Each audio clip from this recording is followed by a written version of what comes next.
kept looking for lenses, and people would say, well, where's all the equipment? I want to demonstrate that actually the only piece of equipment it is a piece of glass. Tonight on Omnibus, David Hockney, our most celebrated living artist, reveals that 400 years before the invention of the photograph, artists were using simple cameras to capture stunningly realistic images on canvas. In a Hollywood studio, Hockney recreates masterpieces by Vermeer, Caravaggio and Van Eyck and demonstrates the secret techniques they use to create such vivid pictures. His extraordinary new evidence rewrites the story of some of the most famous paintings in the world.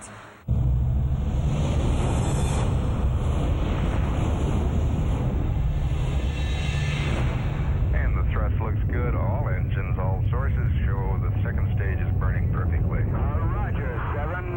You have a go. At least 7 orbits. We thought we saw the 20th century on the news, film and elsewhere better than any previous century. Although we could say we did not see it at all, a camera did. Up to 160 years ago, all images were made by artists.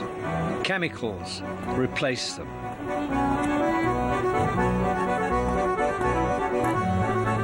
Today, photographs monopolize reality and truth, as painting did in the past.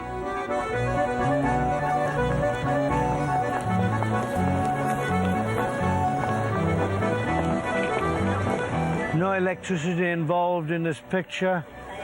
It's done purely optically and very clear and very beautiful.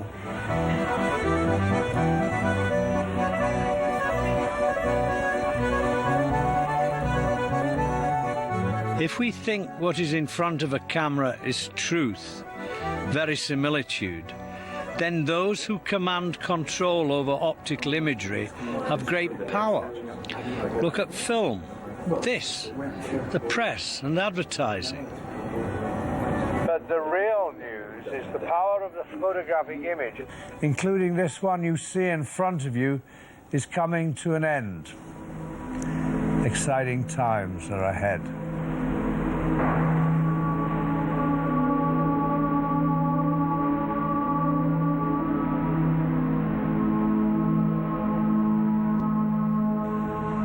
Here we are in the Hollywood Hills. Below are the lights of Studio City. We're all hard at work here making pictures in studios. I've been designing my own kind of Hollywood set. Here it's representing Renaissance Florence, Bruges and Ghent. They look brand new as they did 600 years ago. Because this is a set in Hollywood, this is Hollywood too. Florence, Bruges, Ghent and Hollywood. 4 cities deeply involved in picture making.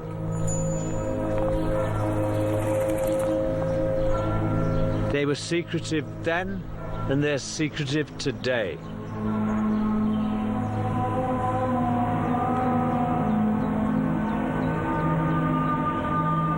On this set, and in other real places, I'm going to make experiments that I hope will begin to reveal secrets of how these pictures were made over the last 600 years. Think of these words: real, natural, photographic, true to life. What do we mean when we use these words? Why does this Byzantine Christ look like this Van Gogh? This all started with a hunch. Ingres, the great 19th century French portrait painter, he had a show at the National Gallery in London with drawings made of English tourists on the Grand Tour going to Rome. They are beautiful drawings of rather wonderful looking characters, rather grand, all putting on their best clothes. I saw these drawings and I was struck by how small they really were. Very, very small indeed. The scale I would draw ahead, you kind of draw what you call sight size, which is bigger than these drawings. So I noticed this incredible accuracy about them, almost a photographic quality. I blew some of them up on a Xerox machine just to look at them a bit better. And I started to notice that the lines reminded me of Andy Warhol. He would project a photograph and trace the line. The line has a traced look. And to my surprise, some of these had a line similar to that. So I thought, well, 1812, how could it be done? And on a hunch, I thought, I wonder if he used a camera lucida. It's not that easy to use, a little tricky, and in effect you get what looks like a projection onto the piece of paper, and you can also see your own hand. Nobody else sees this projection. It's actually an illusion. What you do first is look at the face very carefully, then decide what characteristics to measure. Do you see what I mean? Then you look. So long as you've made some relationships, especially between the eyes, the nose and mouth, that's what you would set up.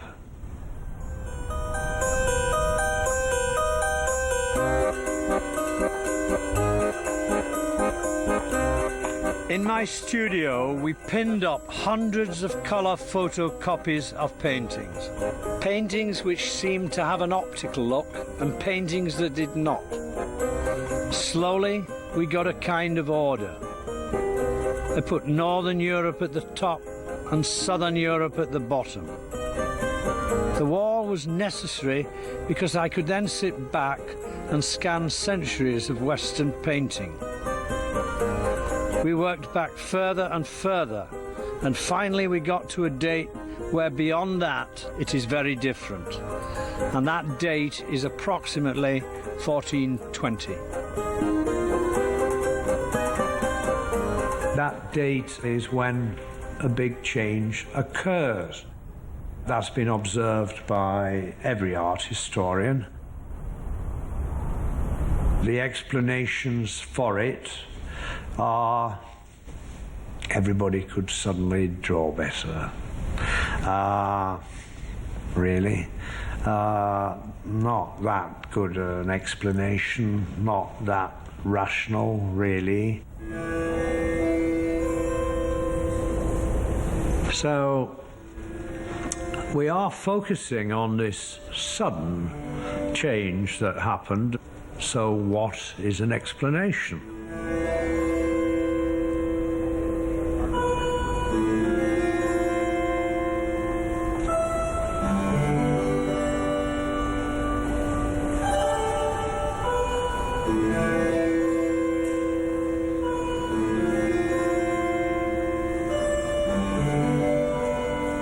These faces are highly individualistic.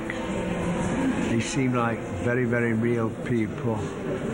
These were unprecedented at the time. I mean, people came in to see these, all admired them. They seemed vividly real.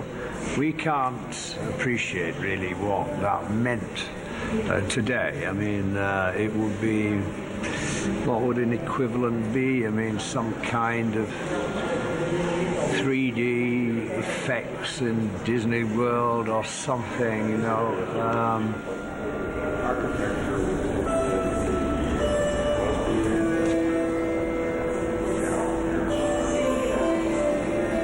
There is very strong lighting on the faces generally.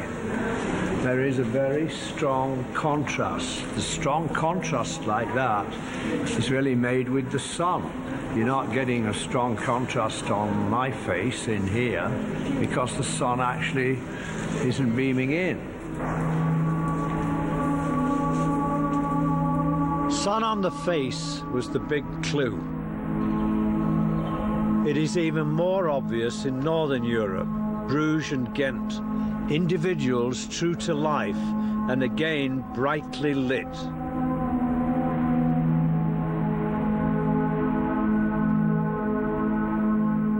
Look at the deep shadows, small irises.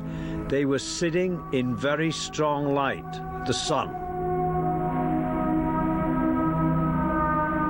These paintings are all quite small, roughly the same size, about 30 centimeters across. It is strange that these artists are still referred to as Flemish primitives. But history places the dawn of the Renaissance in Florence, not here. Bruges and Ghent were very sophisticated new cities. The royal court and the church was almost as rich and powerful as in Florence. Both the church and the court commissioned paintings. Jan van Eyck was the court painter. He was not a humble craftsman. He ran a large workshop with many apprentices. He was an intellectual, a theologian, and a scientist. He is described by Vasari as an alchemist and credited with the invention of oil painting. Primitive?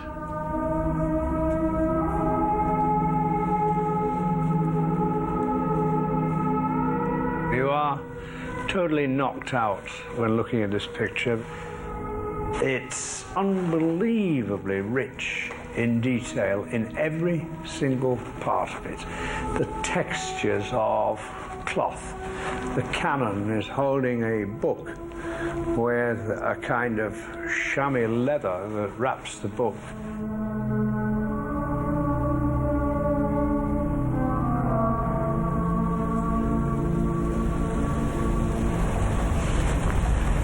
Amazing, the little figures behind are made of wood. Your eye can tell that. You can tell everything about the textures of the cloths, the incredible detail in the bishop's staff. Anything that's shiny, they seem to particularly love. The armor is polished. All the gold thread in the bishop's coat. The shines look amazing. They look correct, as we'd say. You could almost say at times, they look almost like photographs. You could almost say that.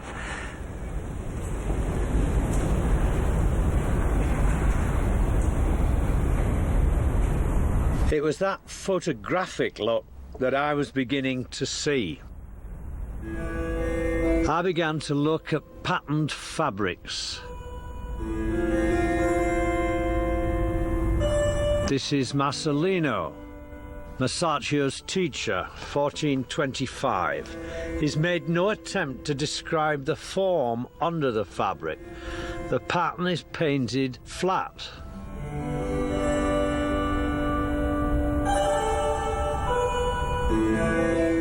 Van Eyck's fabric, done 10 years later, is very different. See how beautifully the pattern follows the form. Absolutely believable on the surface.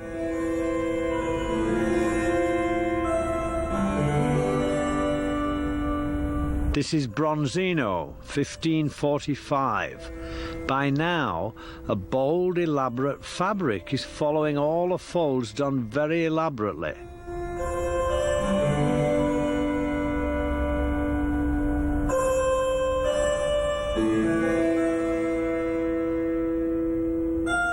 Now, armour. The problem with shiny surfaces is when your eye moves, the shine moves. Pisanello in 1450 did not even attempt the shine. He drew it by hand, so it has a handmade look. And then something happened. In this 1501 Giorgione, the shine here looks correct.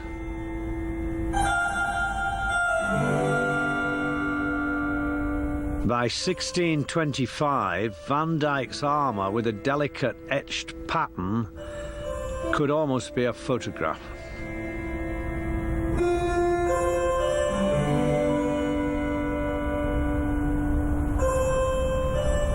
Fabrics and armour are very difficult to draw, but look at this chandelier in Van Eyck's Arnolfini wedding, painted in 1434. I've wondered most of my life how he painted this chandelier. In 1435, Alberti, in his book On Painting, described a method for drawing complex objects. A net, a grid of threads held in front of the subject. It's not that accurate and is difficult to use, and of course you have to look through a fixed point to see it. How would you do it? By eye. By two eyes.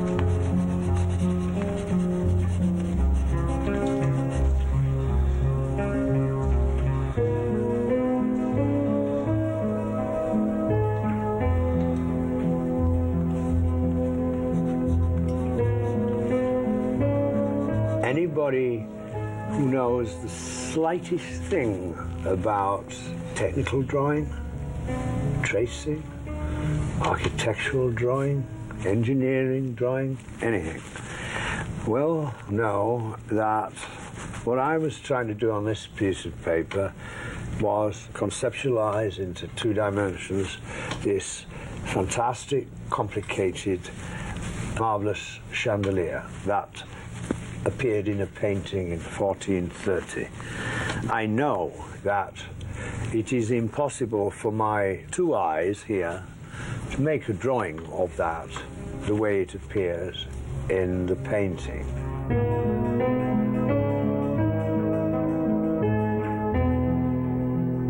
With a computer, you can turn the chandelier around. The very fact you can do this tells us that it is drawn in perfect perspective from a single point. And yet the methods for drawing something this complicated did not exist for at least another century.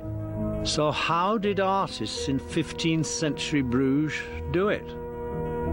Well, today they would have used a camera to take a photograph, a slide, project it onto the canvas, and then trace it.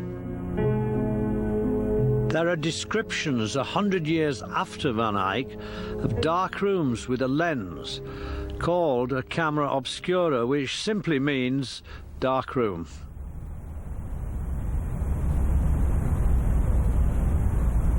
I kept looking for lenses, and people would say, well, where's all the equipment? What do you mean, a camera obscura? One of the problems with a camera obscura is it sounds like a piece of equipment. I want to demonstrate that actually the only piece of equipment it is a piece of glass.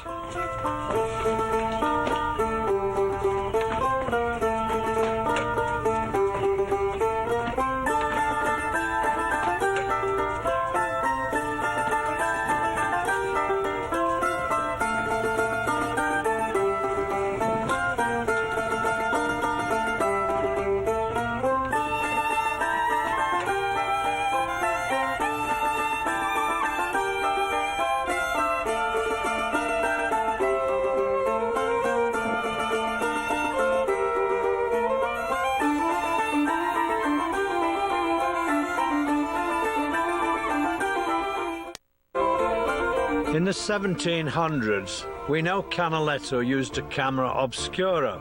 Many artists did. This is by Reynolds.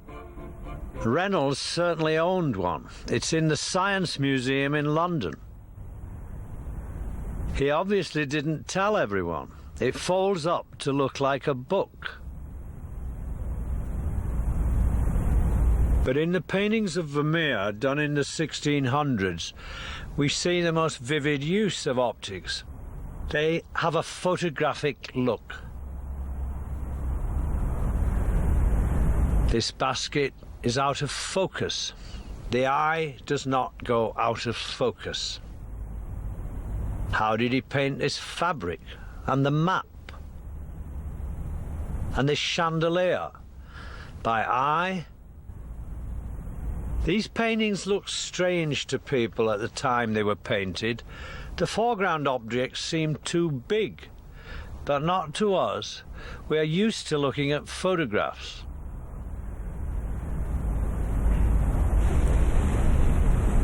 Professor Philip Stedman built this model not only from the painting, but from 17th century chairs, tiles, etc., that he went to great trouble to find, and discovered that, viewed from one single point, the view of Vermeer's camera, a photograph of the set, matched the painting exactly. If you computerize Philip's model and project the scene through the lens, the image, focused on the back wall, is exactly the same size as the original canvas. In this model room, you can do the same with several other Vermeers. Only the people and the furniture change. The chance of this happening without optics is millions to one. You need quite a big lens because of The light. you're indoors and you need to see detail, and also you need to project an image the size of the painting, which is, you know, this kind of size, so you need something that will project over that area. You don't need it all in focus at once, because of course you can refocus a bit, but I think that his lens was that kind of size, and that's the sort of lens you begin to get late 16th century, 17th century, early 17th century for telescopes and big magnifying glasses. People making them in Delft. So I think artists had them first, actually. do you? Really? Yeah, because images were more important in a way.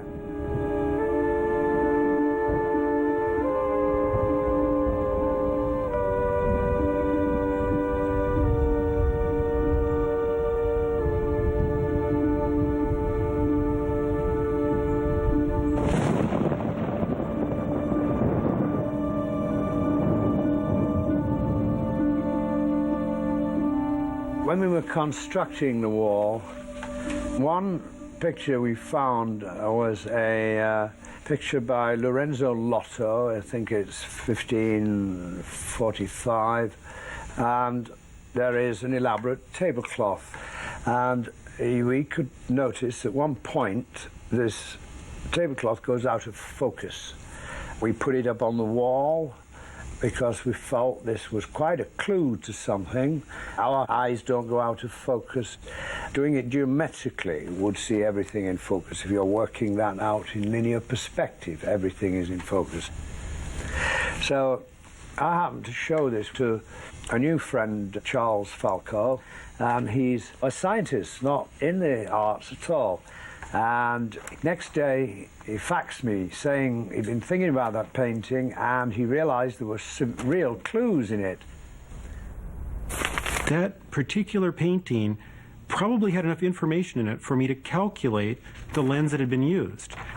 Well, over the next couple of days, I made measurements on the painting, and there are several features in that lotto that are independent confirmation that a lens had been used. In fact, there's so much information in it, I was able to calculate the focal length and diameter of the lens to reasonable accuracy. What we seem to have found was Lotto's solution with using a lens causing a depth of field problem. When the focus moves from foreground to background, the scale changes. Placed together, the two halves will not match. Lotto had to paint the problem area out of focus.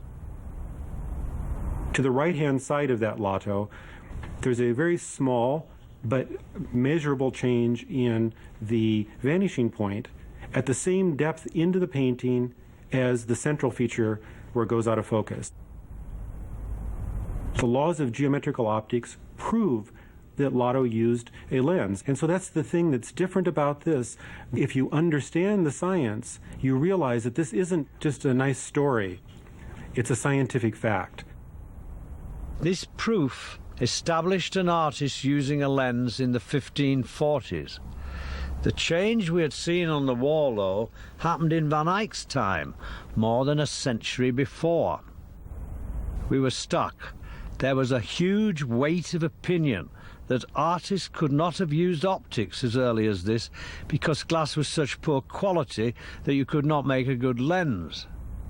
During the course of conversations and discussions, I happened to mention that, well, of course, a curved mirror also is a lens. And this was a sort of statement that scientists regard this as obvious. A physical scientist knows this, that a curved mirror, like a simple shaving mirror or a makeup mirror in the bathroom, forms an image or can be used to form an image. And David didn't know this.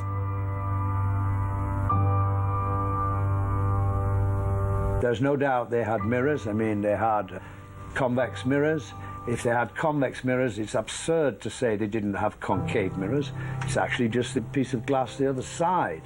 Remember, the great image makers, Van Eyck and so on, again, are going to have whatever latest equipment is available, like Hollywood will, or anywhere will. Concave mirrors have been known since antiquity. They were called burning mirrors. Archimedes was thought to have used burning mirrors to burn the Roman fleet that was trying to sack Syracuse around 0 BC. Well, at the same time you're focusing the sun's rays, you're also forming an image. Now, under normal circumstances, you don't notice the image because the bright glare from the bright sunlight that's focused washes out the image. So it's inconceivable to me that somebody in the right circumstances didn't see an image. And it's obvious to me that Van Eyck saw those images, and the difference between them and others over the 1,000 years before is they were smart enough to know how to make use of it. Well, here we have a marvelous color projection of the tower. You can see the ivy is blowing in the wind. It's moving. Very beautiful color. This is done with a very simple mirror. And in 600 years ago in Bruges, they were making mirrors, and in the Guild of St. Luke, which was for the painters, they also had the mirror makers. They were part of the same guild. If you want a good image, you have to take some trouble and think of where the sun is and think of all that kind of thing. Just like a photographer carefully thinking about where the light is and so on and so on. Anybody can do it for themselves and see this happen. And it was a surprise to me, a great surprise to everybody else we showed it to. We realized no art historian knew this. Nobody we knew it. And it was a pivotal moment for us finding it. Then finding the size of the sweet spot is 30 centimeters square. That's about the size of the Doge by Bellini. That's the size of the Robert Campion head. This is the size of enormous numbers of early Netherlands portraits. Is that a coincidence? No. I think they found a very, very useful tool which they kept to themselves, as they would.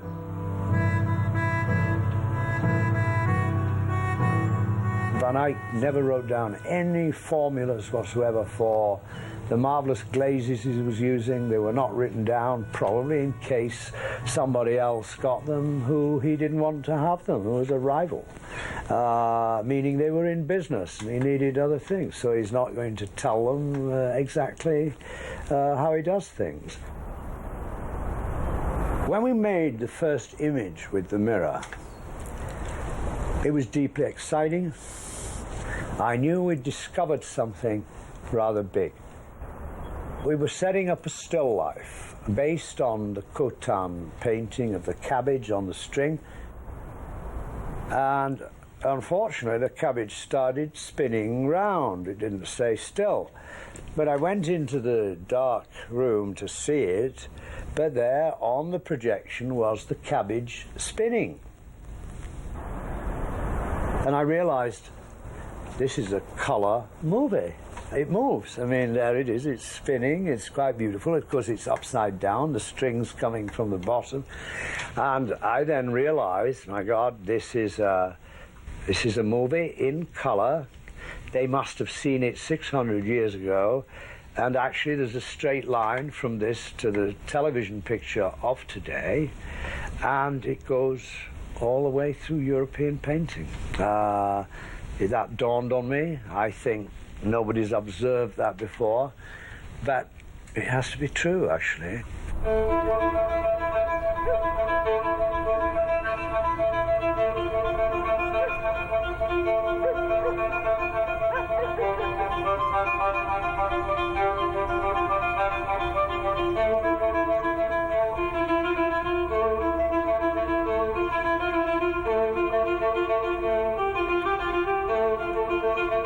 Could have a string grid here and so on. All that's possible, but so is the mirror. Now, if you've got one or the other, which you're going to use? One is simpler, clearer, cleaner, the drawing.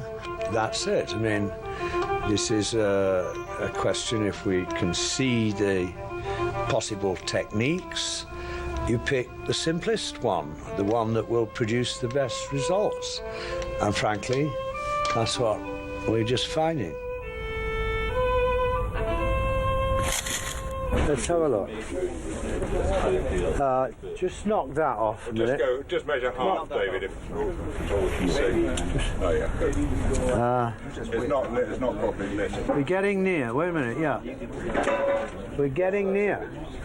Yeah. We're getting near. Wait a minute.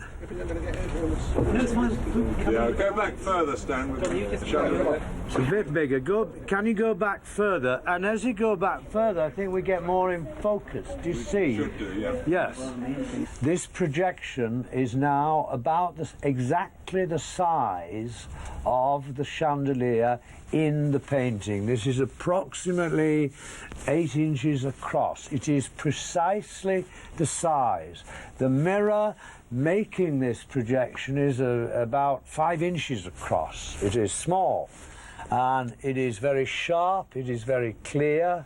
The sun would be giving this light, but you could see how this incredibly difficult perspective, if it had to be drawn mathematically, how difficult it is.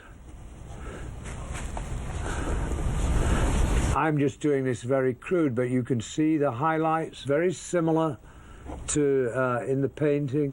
You see, I'm just measuring little things. It will be extremely difficult to get these shapes, negative shapes, positive shapes, but here you can see it. The curve at the top is precisely how it is in the painting, these curves. If you can't see what I've done, but if you take a candle and then I cover up the mirror, you can see I could plan the curves. They're rather crude, I'm doing them quickly, but you can see it opens the process, it opens the method of doing it. You take the candle away, take the hand from the mirror, it comes back. This is very, very, very strong evidence, and I'll repeat now, I think, to look for evidence of lenses and mirrors, you look at pictures. Pictures give you evidence because lenses and mirrors make pictures. All the questions about where is the equipment seem to fall away. But something else was happening at this time in Florence, the defining moment of Western image making, Brunelleschi's invention of perspective. Perspective is an abstraction, a device for putting what we see in 3 dimensions onto a 2-dimensional surface. It gives us an illusion of space. Things are scaled as they appear to the eye from a single point, larger at the front and smaller at the back.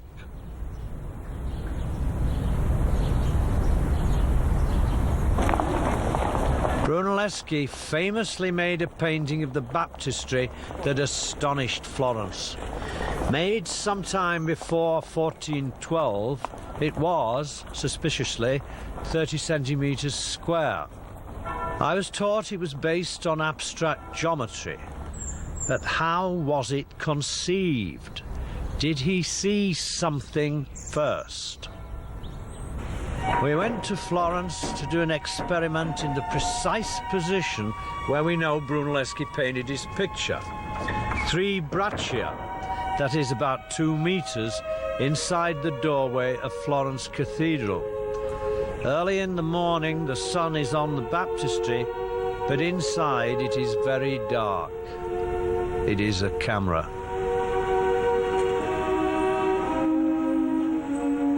Brunelleschi stood in this doorway, supposedly about 6-7 feet in the door, and made a panel of the baptistry. And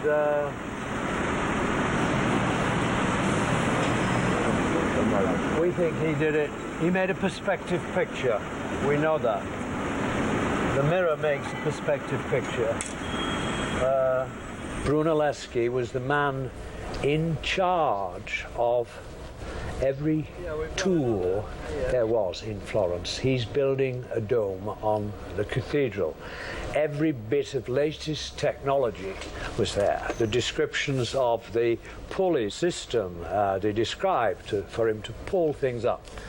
It's therefore, it seems to me, not possible that he didn't know the mirror would do what we did in Florence. Brunelleschi had to have known. It's not possible we were the first people to do that.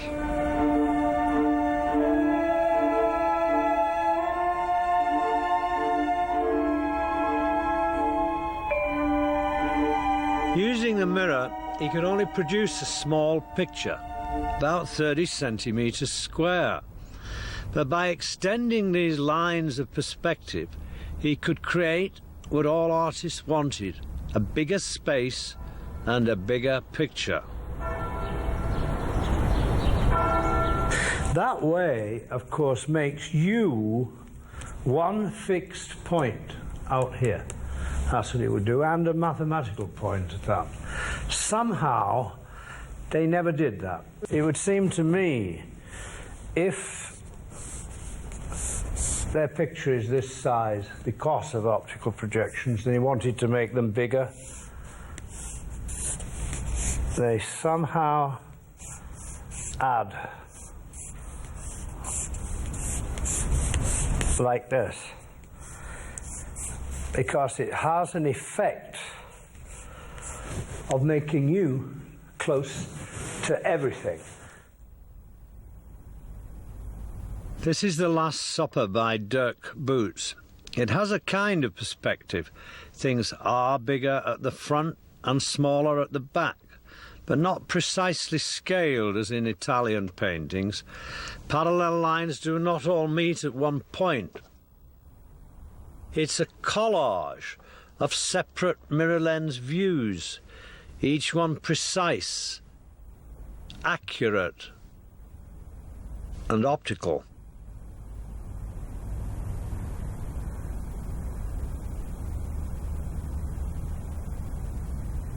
The reason, perhaps, I was able to see this is that I had done something very similar myself. I made my Polaroid pictures because I was dissatisfied with the limitations of the single photograph and wanted to make a bigger picture. Each individual Polaroid is precise, accurate, optical. You get a different kind of space.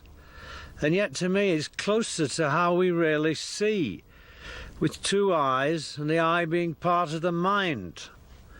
You could call it a wonky perspective. Like us, we're wonky.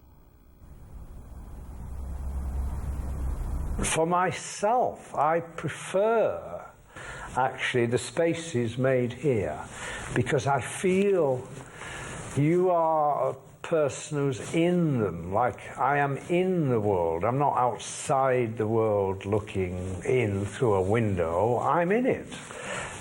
We should all feel we're in it. Everybody flocks to Florence for inspiration. When you go to Calais, you drive off quick and often bypass Bruges and Ghent. But perhaps we should stop here, because there's a marvellous example of a picture that makes us feel a part of the world. Van Eyck's masterpiece, the altarpiece in Ghent. This is the very, very sophisticated picture. Amazing power when you come in this room. The central panel of this is a quite remarkable space where you seem, even in the middle distance, the crowds in the middle distance, you can see every detail in the hat, the jewels in the Archbishop's hats and so on. Wonderful foliage. Marvellous green. The green and red together give it this incredible depth, more than practically any other painting I know, in a way.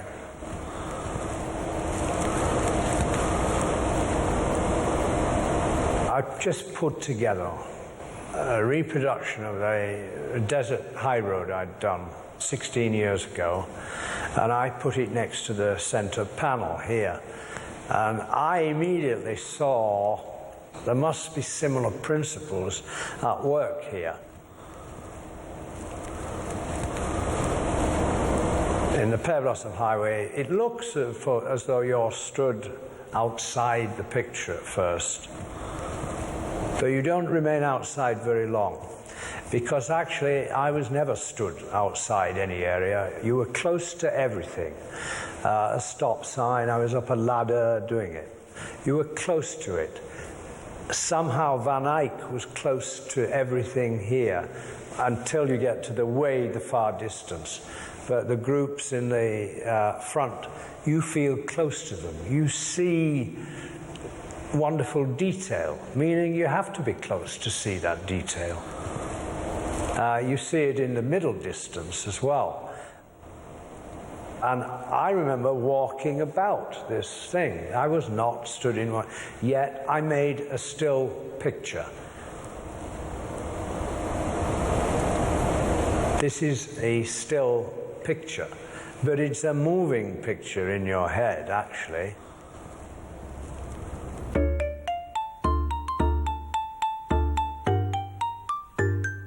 Concave mirrors were used by artists for about a century, but then a superior technology came along, the lens, which is much more versatile. The projections now can be almost any size you want. They can be life-size, they can be tiny, they can be anything. With the mirror lens, that's not true. You see, it's a certain scale, it's that scale of the Netherlands portraits. So obviously, once you got this superior piece of equipment, you don't bother with the other. This is Sic Bacchus by Caravaggio, painted in 1594. To me, this seems to have been done with the concave mirror, because it's constructed in sections like the Flemish paintings.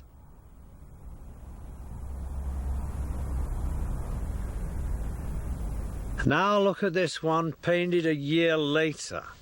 The space is quite different. Look at them together. The one on the left is much closer to you. It seems more like the Flemish painting. The one on the right is set back further, more like a photograph. These two paintings, it seems to me, show the move from mirror lens to lens.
Okay, Rich, pick up the glass of wine.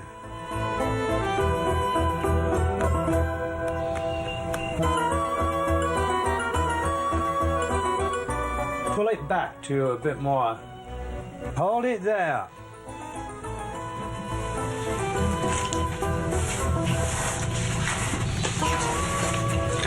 Okay, rest it. Put it down.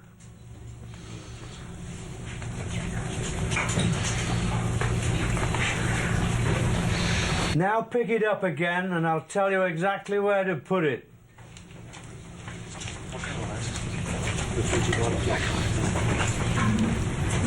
Now down a bit. Down a little bit. Okay. That's how, if he rested, he would get it back. And Caravaggio did make marks like that in the paint. So there was a slight technical hitch using a lens. Unlike the mirror lens, the picture is reversed. He picked it up, of course, with his right hand, but here it looks as though his left hand, because this is a straight projection, not using a mirror to reverse it again. Everything is reversed now. Once I realised this, I started to notice a large number of left-handed drinkers, never seen in Giotto, by the way. When you reverse the paintings, the amazing thing is they look more harmonious and natural.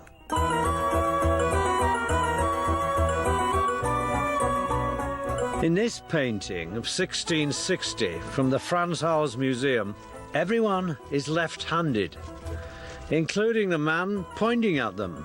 Try that with your hands. The chances of finding 3 left-handed people and, look, a left-handed monkey seem to be remote.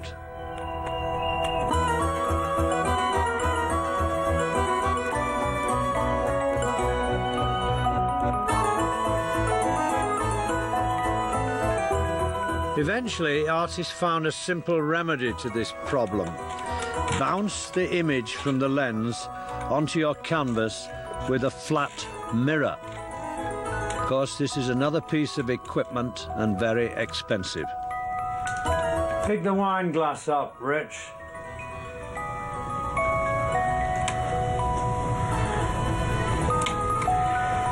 He now picks it up with his right hand, because the mirror, flat mirror, is reflecting the image through the lens. Beautiful.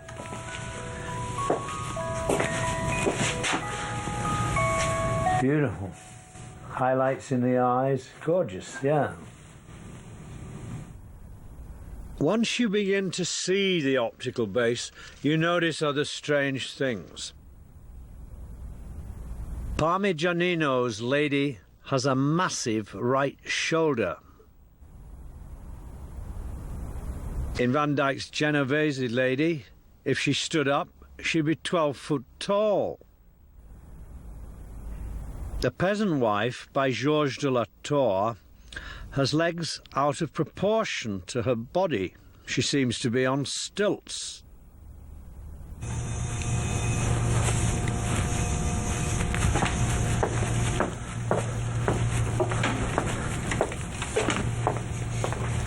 This is what kind of happened to Georges de la Tour. You get the projection like this, and you get very clear. Let's get the face in focus. You get the face in focus, so you get the points where things would be. The hands are in focus. Then, to make this dress in focus at the feet, you see you're moving it. You see how she's been lengthened. As you can see, when you tilt things, things squeeze up. And that is what is happening. That is why we get what we call these kind of optical distortions.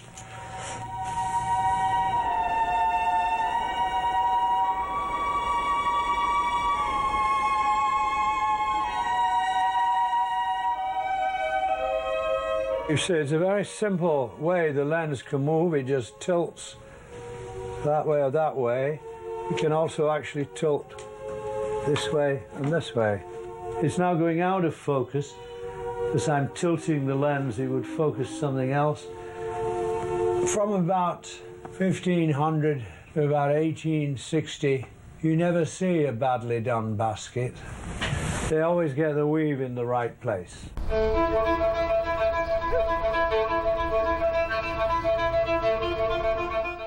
The projection itself here is just simply ravishingly beautiful.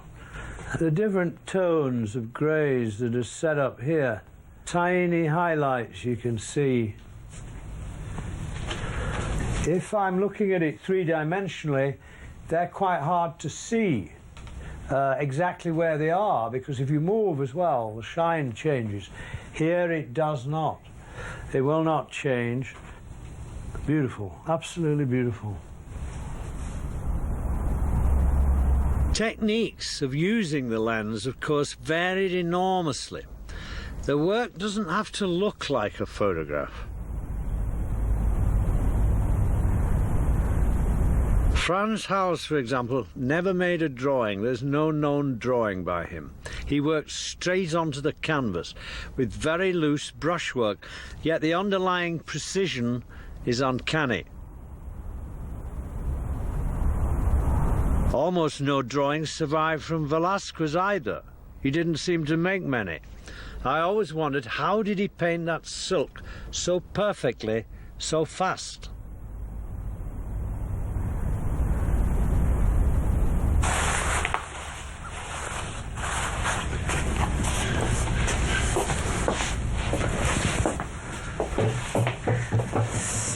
Well, I'm only pointing out here, say, this red satin. Now, of course, this isn't the real Pope. This is a Hollywood Pope. And actually, this is a bit of Hollywood silk, so it's not quite doing the things that the real Pope would. But, nevertheless, you can see that on this flat surface, the whole of these subtle reds, how few there are actually, and how that shine is in a right place, that a few brush marks by a very clever painter could capture very quickly, just as Velázquez's brush marks are fast. They are made fast like that. I'm just making the point that on the flat surface, as you can see, the folds and subtleties of highlight are all here, absolutely, and very beautiful, absolutely very beautiful to look at. The Pope was certainly there for painting the head, but not necessarily for the robe. A mannequin could have been used. This is a reconstruction of Caravaggio's lute player.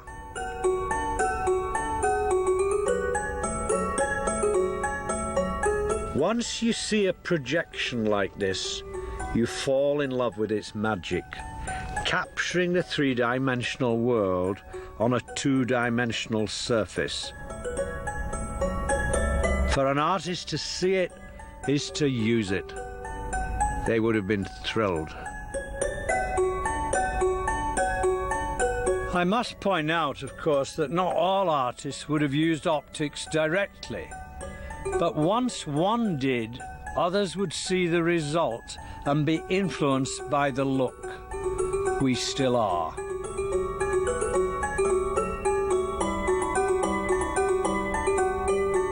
The mirror lens seemed to be used for drawing first and then painting. But how can you use a lens to tell a story? The master of setting this scene seems to be Caravaggio. Let's look at The Card Sharks by Caravaggio. It's a story about deceit. There are three brightly lit figures in the painting, but he's used one model twice.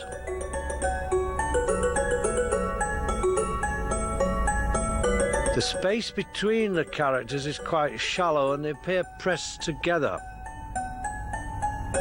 and the standing man is surely meant to be looking over the boy's shoulder at his hand of cards, but there seems to be some confusion. He's actually looking at the back of the boy's head. Many people have suggested he was like a film director, and now, as a description, it seems not far from the truth. Okay, tell me when. I want to start soon because he's very hot. Yeah, let's go. Yeah. And the face is good. We're going to start. Sorry, he can't hear. Keep looking up, Rich. And we're going to start. Stay still.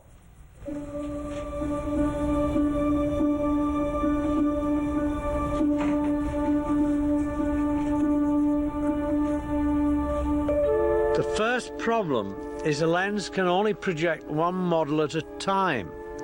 In fact, the lens has a hot spot in the middle, so Caravaggio would have to find a way of dealing with this.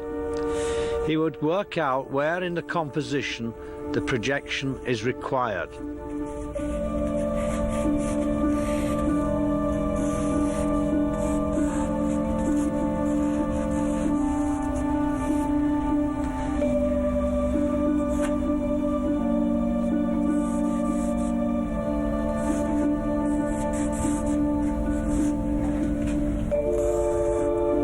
Now, wait a minute. You can move in 1 minute. Wait a minute.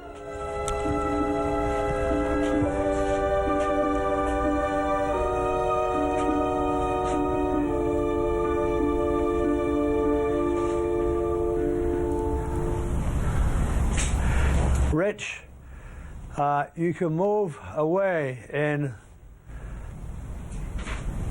now, actually. Go on, you can move away.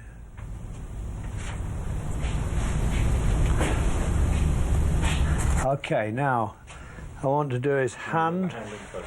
Another essential is to decide where to focus the lens. I'm having to reposition the canvas to get his hand in focus. Don't forget, we saw this happening in the Lotto painting. Changing focus changes scale. You can see that quite clearly in Caravaggio's Supper at Emmaus of 1601. This hand here is bigger than the bowl of fruit.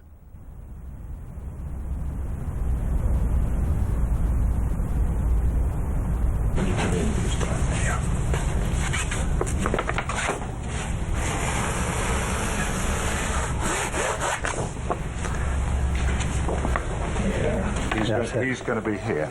That's it. It's going to be like this. Now we've got a rough position for the first character, we need to set up the position for the second character. I'll be using the same model like Caravaggio, but while the model is changing, I'm using a standing to set up the position as you would in a movie studio. Also note, it is the canvas that has moved position. The model is going to sit in the same position as the first model.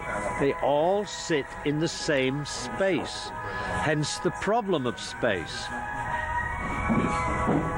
Very good, yeah. Now the hands about there. That's it. Now, wait a minute. Put your hands round the cards better. You see?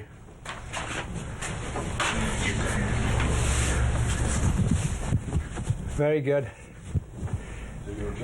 And look at the cards rather innocently.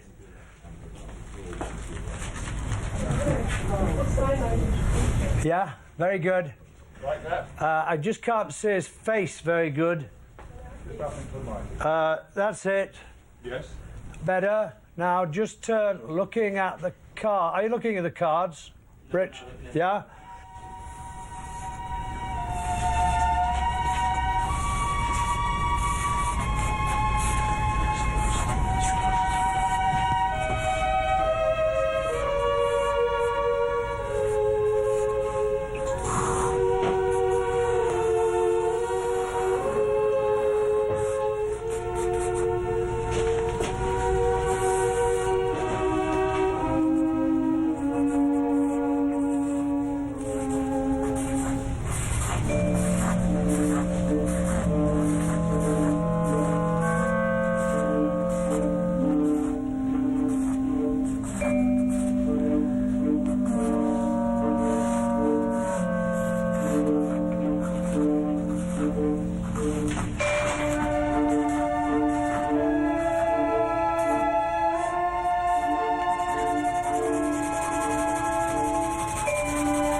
start, have a look at that. And just do the other. Okay, you can move.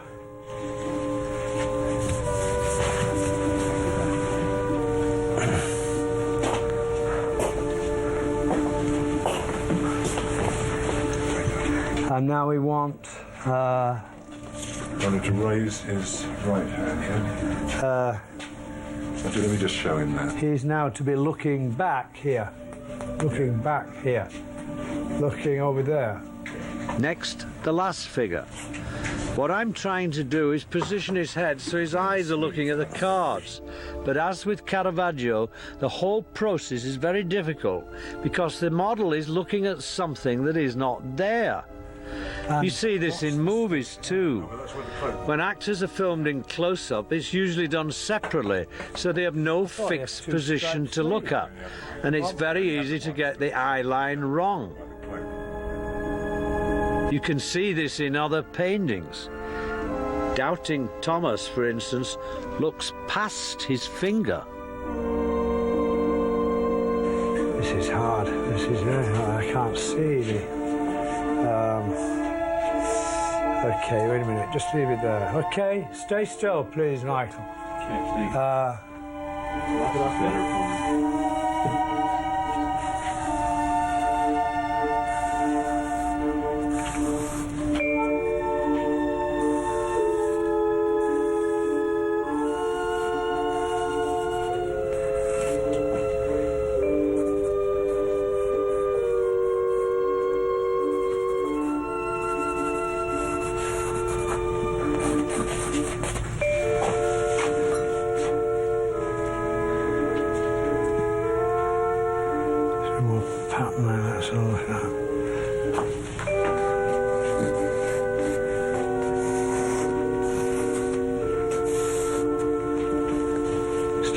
I'm going to stop. You move, Michael, and I'll have to look at it. I'm not showing her. This is very hard. Yeah. Let's have a look at it, actually. Take it out. Fun. Yeah. Drink. And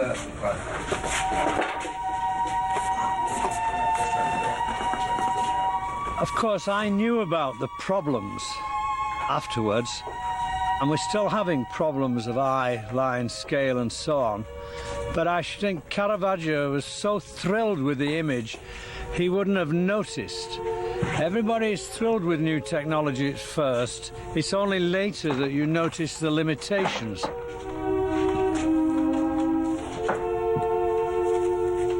But his eyes are in the real painting are looking behind, actually. He did them like that, didn't he?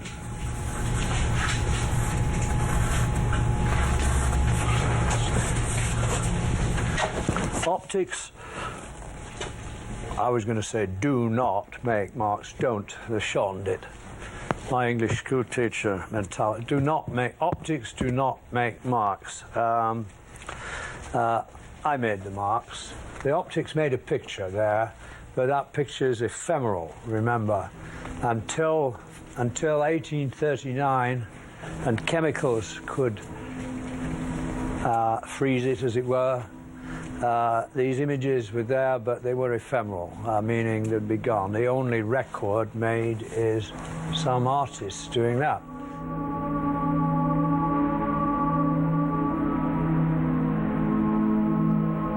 The artist paints the pictures, and it is his painting skills that count. The hand is in control even when it is inside the camera.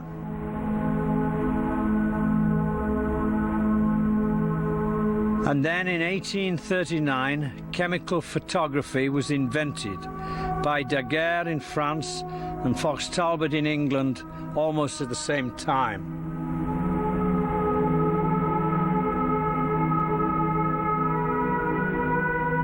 Photography is usually seen as the start of something, but it is in fact the end of something. The artist's hand in the camera was replaced by chemicals. After the invention of photography, Painters no longer had a monopoly on images you could call real, natural, true to life. So artists began to look elsewhere for other ways of depicting reality. This 1889 Van Gogh is not considered real like a photograph. It's a reaction against the photograph. Nor is this Byzantine Christ considered true to life. It's done before artists discovered optics could be used to make pictures. Before and after, very similar. Awkwardness returned to painting about 1870. An avant-garde emerged. They wanted to find fresh ways of depicting the world. Cézanne doubts the position of things. He is using two eyes. It's more human. Cubism in the early 20th century combines multiple viewpoints.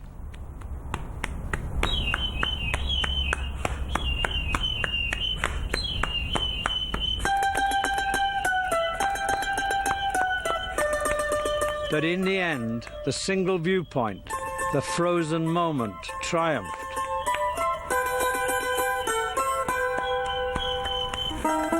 With the advent of film and television, the tyranny of the lens was complete. With a moving image, it's almost impossible to have more than one viewpoint. But we are now at the end of chemical photography. A new tool has arrived, the computer.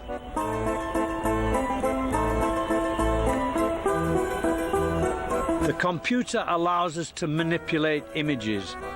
Manipulate means to use the hand. The hand is back in the camera. Chemical photography only lasted about 170 years.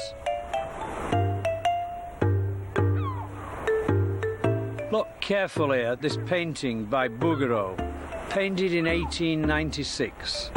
Art history says Cézanne triumphed over this kind of painting, a kind of which he thought was dishonest madness.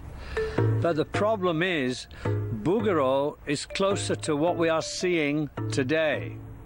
In the 1890s, Bouguereau was probably projecting photographs to make this.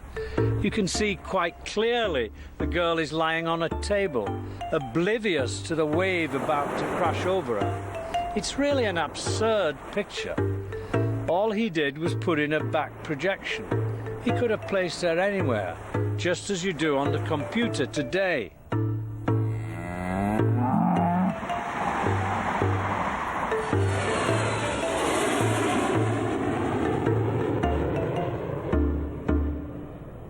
We seem to live in an arrogant age. In fact, the idea that there is not much to learn from the past is rather disturbing. In some ways, we might say we do know more, but we seem to have forgotten some things that they knew in the past. You could say we still live in a perspective nightmare. The single point of view will always restrict our perceptions. There seems to me a great, big, beautiful world out there, and we are hemmed in. Don't you want to get out to see a bigger space, a bigger picture? I think we do. Exciting times could be ahead.